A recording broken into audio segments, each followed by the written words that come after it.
I'm going to give you $200 million next week. The red flags were so obvious to me. It's not adding up. Sit down, relax, and let's have a chit chat. Okay, hello lovelies, welcome back to my channel. On this channel, I show you how to level up your femininity, lifestyle, and mindset. Make sure to smash that subscribe button and turn on my post notification. I bring you valuable content. If you haven't been living under a rock, maybe you haven't watched the Netflix series yet, but I'm sure you've seen Who the F Did I Marry? Somewhere you might have come across it. From the title, you know that we are going to be deep diving into the story. I'm going to be sharing with you some of the red flags that I picked up, and I'm also going to be sharing with you the importance of us ladies tapping in, tuning into our intuition and actually listening to it. I don't know if I should call her Tessa Ressa or Ressa Tessa. She basically just shares her story of marrying a narcissistic, manipulative liar. This one. He basically wasted her time, tried to mistake her kindness for weakness, and literally played on her intelligence. It's not who tried to play on her intelligence, he played on her intelligence. And the reason why I'm sharing this story is because we ladies, we need to take heed as we are dating and using these dating apps. The red flags were so obvious to me. I do not understand how she did not pick up on these red flags, but they were literally like screaming when she was telling the story.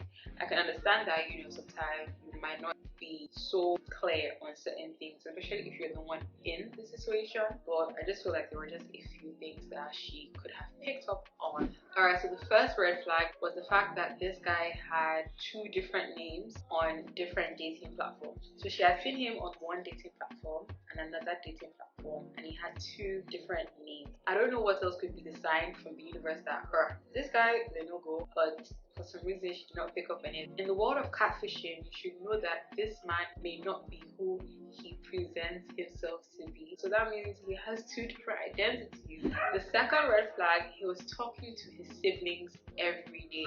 Now, if you aren't in the same household with your sibling, maybe you guys are, you know, living in a different country, different states, different city, I am so sure that even though, yes, you might love your siblings to death, but I'm so sure you don't talk to your siblings every day. It's not like you guys are planning an event or a project. I'm trying to see what reason should I have to be calling my brother every day? Every day. Come on now. Come on now. But for this man, he was consistently calling his siblings every day.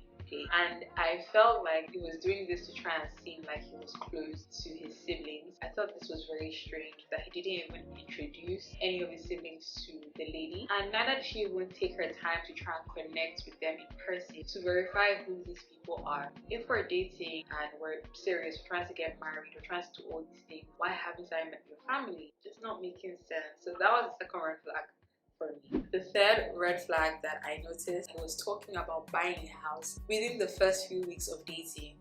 Hello, like, I mean, a house is amazing, but let's be realistic, it's also a big commitment. And if we are just dating for not even up to 6 months, you already want us to buy a house and move in together, it's not adding up. I personally wouldn't feel comfortable moving in with anyone unless they have put a ring on it, and we should have at least gotten to know each other for at least 6 months before, you know, talking about all these things, before proceeding, making any big leap. This one is not even like, okay, let's rent an apartment. Buying a house, guys, if you see the figures, $700,000, $600,000, someone that you haven't even known for 6 months. Scary. I don't know, for me, I just felt like the lady was also a bit desperate on her path, because all these things, realistically, it does not make sense. I understand that, yeah, it was also like during the quarantine period, so maybe she was feeling a bit lonely, but everything just felt rushed. Everything just felt too quickly, and I live by the rule, like, you rush in, you rush out. Like, where are we rushing to? Where? If you want me to make a video discussing how to spot a narcissist, make sure to like this video and leave a comment down below, because it needs to be guided out here. The fourth red flag that I noticed was the offer being made on the house kept on falling through. Like, why? Like, we're just trying to pay for a house, let's pay and keep it moving. If that happened once or even twice, I'm definitely going to be asking some questions. The whole situation with the house, the back and forth, it was just giving shady, it was just giving not clear there was stories around the house and everything. Another sign that is this not shady? Unfortunately, Ressa Ressa didn't pick up on this, giving grand gifts very early. Now, don't get me wrong, this is a great thing. I am particularly huge on receiving princess treatment. But like I say, I am also sort of tapped into reality, where it's like, okay, let's see, let's measure. He was telling this lady, you know, I'm gonna get you a BMW. But you end up with a Nissan. It's giving I'm all talk, no action. The math wasn't mathing. So that's another thing that would just have put me off. I should have put her off. Like with all these things, the house, you know, car. It wasn't just adding up, it wasn't flowing. There was always a resistance, a back and forth. And ladies, like if you're tapped in, and by tapped in I mean like tapped into your femininity, your feminine energy, these certain things will repel you and actually turn you off, because it's like you're saying this, but why isn't what you're saying what I'm seeing in reality? Don't just talk, please do. If you're enjoying this video so far, make sure to smash that subscribe button and leave a comment. Now this red flag, this red flag should have been should have been the sign for her to like pack her clothes, pack her belongings and run out. Because why am I finding several sexual conversations on your phone? And this was literally immediately after their marriage.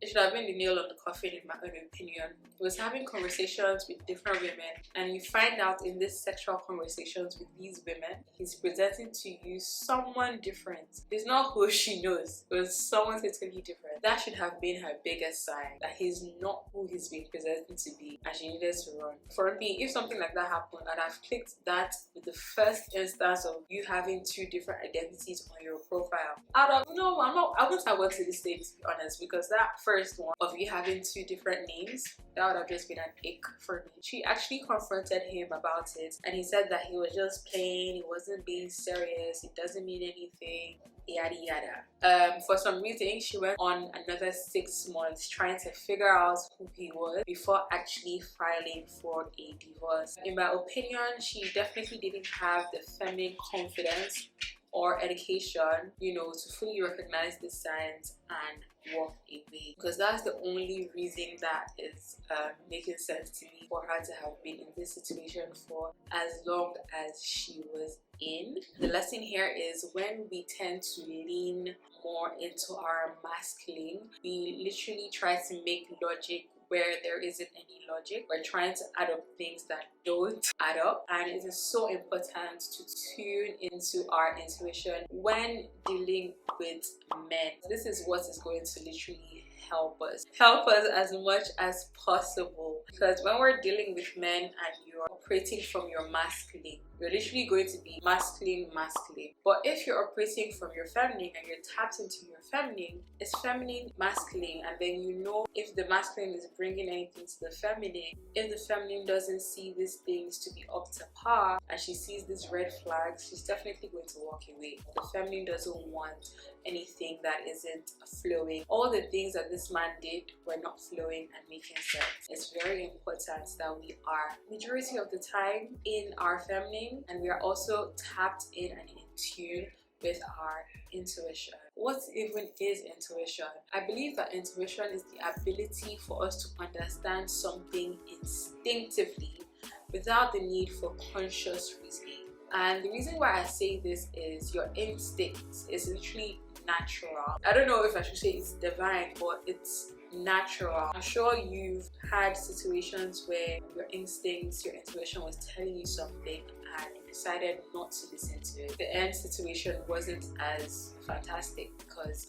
you decided to either go with your ego or, you know, conscious reasoning. Conscious reasoning, it's not like it's a bad thing, but there are levels to consciousness. What level of consciousness are you? Because if you're still not self-aware and you're operating from the lowest level of consciousness, the reasoning on that level might not even save you from manipulators or narcissistic people. We're just going to dive into the reasons why it's so important for you to be in tune with your intuition, especially when you are dealing with these men. Because these men, some of them, it can be a lot. Actually, from this story that we are using as our case study. The first reason, your intuition reveals any misalignment between his actions and words. You need to learn how to believe behaviors over promises, because there are a lot of talk and no action men out here. If you're talking, I can just be talking now. I'm going to give you 50 million naira tomorrow. I'm going to give you $200 million next week. I'm going to buy you the latest BMW or Benz. I can just be talking. A madman talks as well. But if there's no action backing up your words, I log off. Action is really what you should be listening to, observing, and reacting off of, because a man's actions really communicates how he really feels about you. So if he's on and off or not doing anything and he's just talking, it's a misalignment. Log off. Don't waste your time. Second thing, it helps you read between the lines of his words and know when something is off. Narcissists and manipulative men, you know how to talk if you talk. Your intuition will help you pick up on a few things, because this doesn't add up, this doesn't flow. Another thing is listening to your body, right? How do you feel when you're around this person? I feel like a lot of us aren't even tapped into our body. Like we don't know how we feel with this person. I'm sure you've been around some certain people and your body doesn't just feel right around them. That is for a reason, and you should be listening to that. The next thing, your intuition guided by the heart prevents you from falling for potential over real proof. I know that a lot of times we like to see the potential in people and ride with that. I personally would not advise that we just go for potential, because the reality is a lot of people have potential, but a lot of people don't ride and make anything of that potential. So at the end of the day, you just have potential. Why not go for someone that has real proof of the potential that they've worked on? That is more substantial and that makes more sense, because I can have potential and I'm just sitting down doing nothing with the potential. It's 2024. Sisters, wake up. We need proof, we need action, we need doings. Your inner wisdom supports what your gut knows. Don't try and rationalize what clearly doesn't gel. Another reason why you might not be tapped into your gut is what you feed yourself. Are you always drinking alcohol, not eating healthy? All these things can block your gut. Detox so that you can also have like a clear system. See, your body communicates so much. Drop from your head, your brain into your body, right? Because your brain, your head, I feel like it's more worldly, right? It'll probably go more with the worldly movement. But when you drop into your body, that's where it's really like that's where it's really like more centered. So another reason why you need to listen to your intuition is because you will sense early on if your values or priorities really match. It is very important that you're in alignment with that, with a potential partner, because if you guys don't have the same value, chances are you have a lot of clash. The most important, a finely tuned intuition keeps guiding you towards what's best for you, because it's in alignment with your true essence. Alright, lovelies, I'll see you in my next video. Bye.